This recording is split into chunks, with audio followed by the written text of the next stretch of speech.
अभिभाषण पढ़ा था, उस पर मैं भाग लेने के लिए खड़ा हुआ हूं। आपने मुझे समय दिया, आपका धन्यवाद।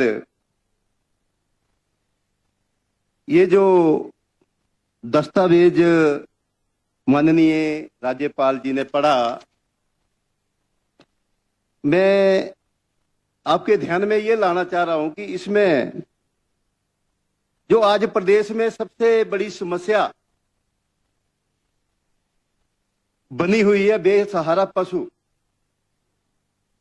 बेसहारा पशु जो सड़कों में आए दिन अखबारों के माध्यम से आप भी पढ़ते होंगे, एक्सीडेंट हो रहे हैं। सुबह शाम जो सीनियर सिटीजन, जो बुजुर्ग है, वो शहर को जाते हैं और कई एक्सीडेंट होते रहते हैं, किसी को मार रहे हैं, क्या कर।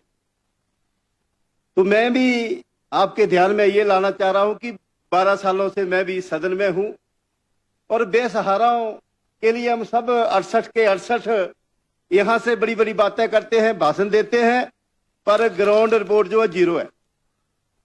आप पूरे प्रदेश में चले जाओ, खासकर जिला कांगड़ा, माननीय मंत्री जी बैठे हैं, मेरे इस बात पे आप सहमत है। हम सभी माननीय अधिकारी जितने भी हैं, हमारे से कहां चूक हो रही है कि हम बेसहारा पशुओं को, और मैं आपको पिछले 10 वर्षों का आंकड़ा बताऊं, आंकड़ा जितना खर्चा हुआ बेसहारा पशुओं पे, जितने पशु हैं सड़कों में, उनके लिए अगर जितना खर्चा हुआ, मजे से उनको गौ सदन बनने से गौ सेंचुरियां बननी थी और उनके दाना पानी का भी पूरा प्रबंध होना। तो मैं इस सदन के माध्यम से ये कहना चाहूंगा कि किसी ने बोलना हमने ये कर दिया, हमने बोलना आपने ये नहीं किया, पर ये बेसहारा पशु कब तक बेमौत मारे जाएंगे और इनसे एक्सीडेंट से कितने घर उजड़ेंगे। और बुजुर्ग जो मेरे विधानसभा में कई ऐसे हैं बेचारे जिनको मारा है, तो इसके लिए हमें चिंता करने की जरूरत है। इसी तरह नीतियां पहले भी बनी, पिछली दूसरी हमारी सरकार में भी बनी, आपकी सरकार में भी बनी, पर कहां हमसे कमी रह रही है, इसको सोचने की जरूरत है। अब आप यहाँ पे बातें करते, जनता हमें क्या क्या बोलती है आपको सबको पता है। 68 सबको बोलते कि आपसे आवारा पशु नहीं ये कवर हो सकते, करोड़ों रुपए का बजट इसमें लगा।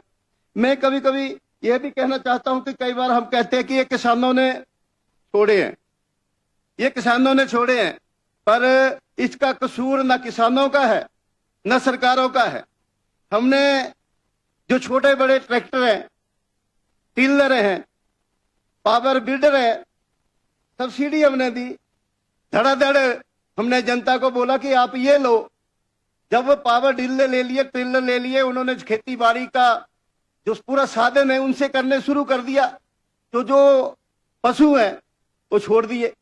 तो गलती किसी की नहीं है, पर ये है, ये गलती किसी की नहीं है, हमें इसका समाधान करने की जरूरत है। आज जिला कांगड़ा में सबसे ज्यादा पशु सड़कों में है और करोड़ों रुपए की गौ सेंचुरियां पिछले 10 वर्षों से 15 वर्षों से हम इस काम को पूरा नहीं कर रहे। इसके लिए चिंता करने की जरूरत है माननीय उपाध्यक्ष महोदय। इसी तरह हम इस प्रदेश को कैसे साफ सुथरा रखें, ये प्रदेश देवभूमि, ये प्रदेश शांति प्रिय प्रदेश, इसको कैसे हम, और मैं एक बात बताना चाहूं, अगर हम सब इस प्रदेश को सही ढंग से इसकी चिंता करें तो इसमें करने को कुछ नहीं है।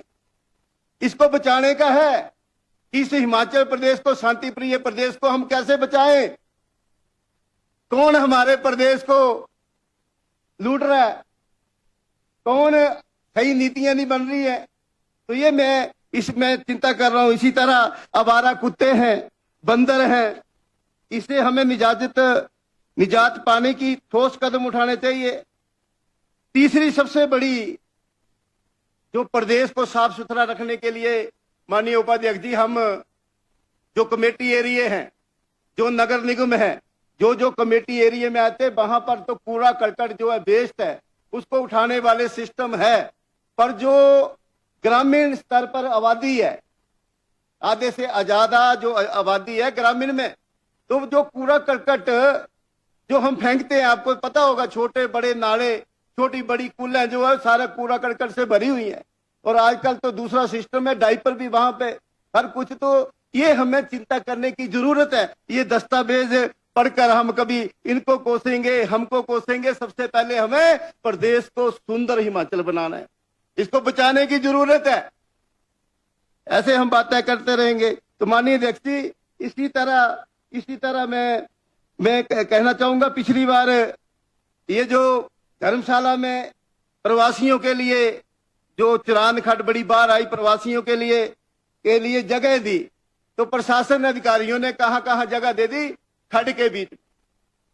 और खड्डों के बीच में जो प्रवासी 300 परिवार वहां पे रह रहे हैं, उनके शौचालय की कोई प्रावधान नहीं किया हुआ। वो सारा खड्ड में बड़ी बड़ी जो खड्डे होती उसमें, और नीचे तक हमारी ग्रेविटी की पानी की स्कीम है।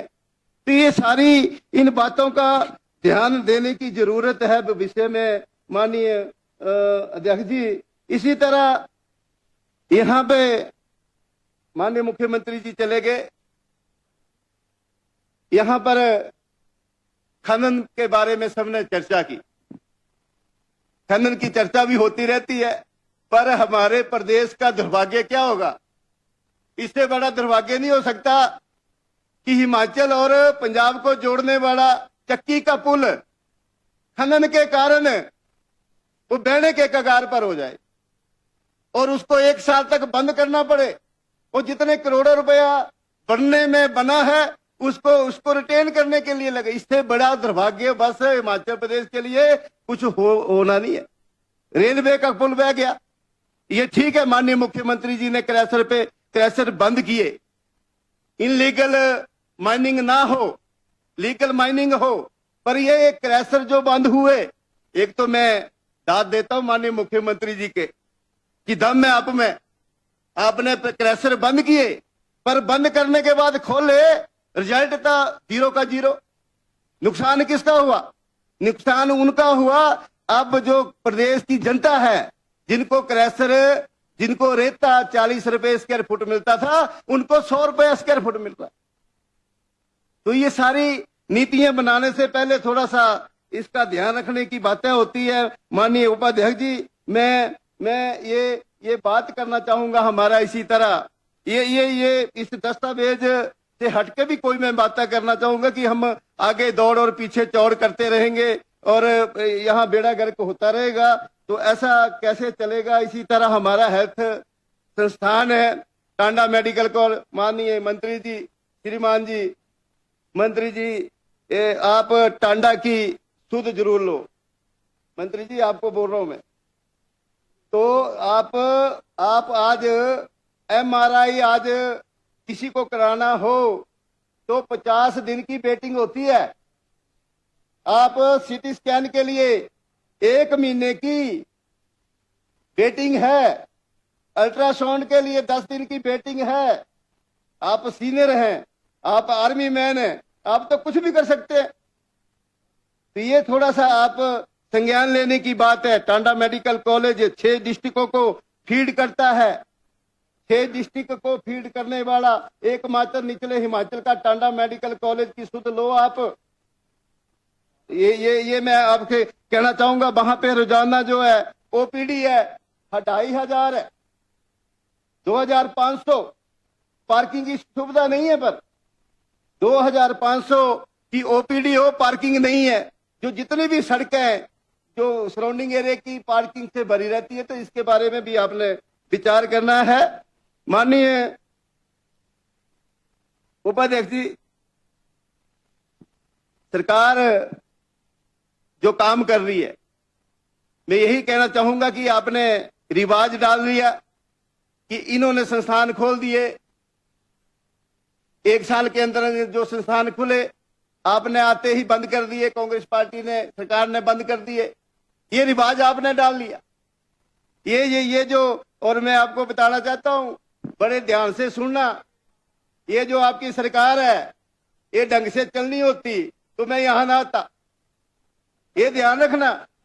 और लगातार जहां मैं आया हूं, अब लगातार 15-20 साल यही सरकार चलने वाली है। ये मैं आपको बताना चाहता हूं। आपके साथ हमारे संबंध अच्छे थे, संबंध अच्छे थे। और मैं आपको बताना चाहता हूं, आपने ईडी की बात की, ये सारे 68 के 68 जैसे विधायक बैठे, ऑफिसर बैठे हैं, ये जो काम जनता के लिए करो, आने वाला समय जो बुरा ईडी सबके पीछे लगेगी, जो करेगा। और आप, मैं बोल रहा हूं आपको, सब कुछ देख रही है ईडी वाले। ये प्रदेश, ये जो पैसा इधर उधर जो कर रहा है, ये प्रदेश के लिए लगाओ। आने वाले समय में सब कुछ खलास हो जाएगा। जब कोई पकड़ा जाता फिर पता क्या बोलता, मैंने जितना मर्जी जिंदगी में कमाया, सब कुछ मेरे से ले लो, पर मेरे को बचा दो। तब बचते नहीं है। इसलिए हम सब 68 के 68, चाहे मंत्री हो, चाहे विधायक हो, चाहे ऑफिसर है, तो ये थोड़ा सा ध्यान रखो। प्रदेश हमारा शांति प्रिय प्रदेश है और देवभूमि प्रदेश है। ये भगवान भी नहीं बख्शने वाले हैं। इससे ऐसा काम करो, सच्चा काम करो, लोग भी आपको याद करें। तो ये मैं कहना चाहूंगा ईडी के बारे में। आपने बात की, मैं ये जो संस्थान हमारे डिनोटिफाई की है, इसके बारे में आपसे कहना चाहूंगा। मेरी विधानसभा में ये जो जल शक्ति विभाग का डिवीजन खुला था, और हमारा जो बहुल एरिया है सर, ये अभी डिवीजन जो सापर में पड़ता तो कांगड़ा में खुला था, वो भी बंद कर दिया। बंद करने से जो नुकसान आपको होगा वो तो आने वाला समय ही बताएगा, कितना नुकसान होगा, थोड़ा होगा कि ज्यादा होगा। इसी तरह माननीय उपाध्यक्ष महोदय, पीएससी गालियां थी, वहां पे चंगर एरिया है। चंगर एरिया में वहां पे कुछ 10-15 किलोमीटर, 12-13 किलोमीटर ये अपना जाना पड़ता है कांगड़ा के लिए। इसी तरह हमारी राजन में खुड़ी चंगर एरिया में, इसी तरह रानीताल में, तकीपुर में ये जो स्कूल है, सीनियर सेकेंडरी स्कूल किया था चंगर एरिया में, 20 किलोमीटर, 8 और 10 किलोमीटर के एरिया में कोई स्कूल नहीं था।